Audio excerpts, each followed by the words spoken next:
চিন্তা করলেন এত বড় বাগদাদের জমিনে একজন ওলি, যেই ওলিটাকে সাফে খেদমত করে, ওই ওলিটার কাছে যাইয়া আমি একটু চাবো। ওই অন্ধ, ওই লোকটা বৃদ্ধ লোকটার চোখে অন্ধ ছিল। দুনিয়ার জমিনে আসার পর থেকে কোনোদিন দুনিয়ার জমিন দেখে নাই, আল্লাহর সৃষ্টি জগৎ কিছুই দেখে নাই। অন্ধ লোকটা চিন্তা করলেন আল্লাহর ওলি যদি যাইয়া, আল্লাহর ওলি আমার পক্ষ থেকে আল্লাহর কাছে চায়, আমার আল্লাহ কোনোদিন ওলিদেরকে খালি ফিরায় না। আজকে ওলির দরবারে যাইয়া যাবো, আল্লাহ যেন আমার চোখ ঘোলা ভালো করে দেয়। আব্দুল্লাহ ইবনে মোবারকের কাছে অন্ধ লোকটা যাইয়া বলতেছে, ও বাবা আব্দুল্লাহ ইবনে মোবারক, আমি দুনিয়ার জমিনে আসার পর থেকে আমার চক্ষু দেখি না। আল্লাহ কত সুন্দর করে আসমান বানাইলো, আমার আল্লাহ কত সুন্দর করে জমিন বানাইলো, আমার আল্লাহ কত সুন্দর করে এই গাছপালা বৃক্ষ কত সুন্দর করে বানাইলো।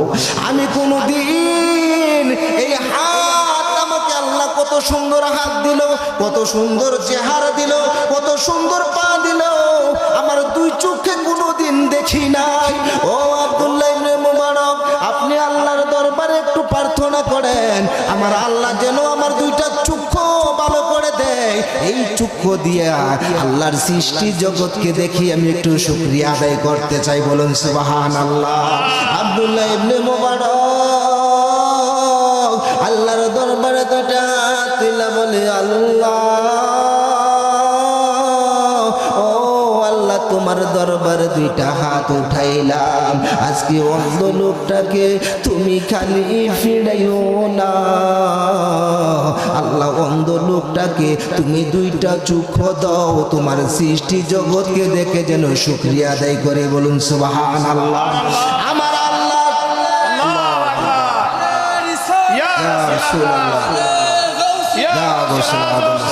মাধবপুর দরবার শরীফ জিন্দাবাদ, মাধবপুর দরবার শরীফ জিন্দাবাদ, জিন্দাবাদ। আমার আল্লাহ সঙ্গে সঙ্গে তার দুইটা চক্ষু ফেরত দিয়ে দিলেন। বলুন সুবহানাল্লাহ। তাইলে বোঝা যায় আল্লাহর ওলিরা যেটা আল্লাহর দরবারে চায়, আমার আল্লাহ ওলিদেরকে খালি ফিরায় না। বলুন সুবহানাল্লাহ। তাহলে ওলির দরবারে আসছেন, এখানে কি আদব বজায় চলবে নাকি বেয়াদবি চলবে? আদবে আউলিয়া, বেয়াদবে শয়তান। তাইলে আল্লাহ পাক যেন আমাদেরকে প্রত্যেককে আল্লাহর ওলির দরবারে আসছি, আমাদের প্রত্যেকের জন্য গুনাহ মাফ করে দেয়। সকলে বলেন আমিন। আমিন। তো বেশি আলোচনা করার সময় যে জায়গায় দরবারে আসছে দোয়ার জন্য, আল্লাহ পাক যেন আমাদের প্রত্যেকের হেদায়েত নসিব করে। সকলে বলেন আমিন। আমাদের প্রত্যেকের গুনাহগুলো মাফ করে। সকলে বলেন আমিন।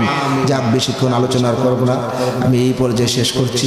আমার বাড়ি হলো মুকসাইদ, দেবিদ্দার থানা, মুকসাইদ এরশাদিয়া মুজাহিদিয়া দরবার শরীফের শাহজাদান। তো আল্লাহ পাক আপনারা সবাই আমার জন্য দোয়া করবেন, আমি যেন ইসলামের খেদমত করতে পারি তৌফিক দান করে। সকলে বলেন আমিন। আমা আলাইনা ইল্লাল বালাগ। যারা যোগাযোগ করার জন্য কার্ডের প্রয়োজন, কার্ড নিয়ে যাবেন। আসসালামু আলাইকুম ওয়া রাহমাতুল্লাহ।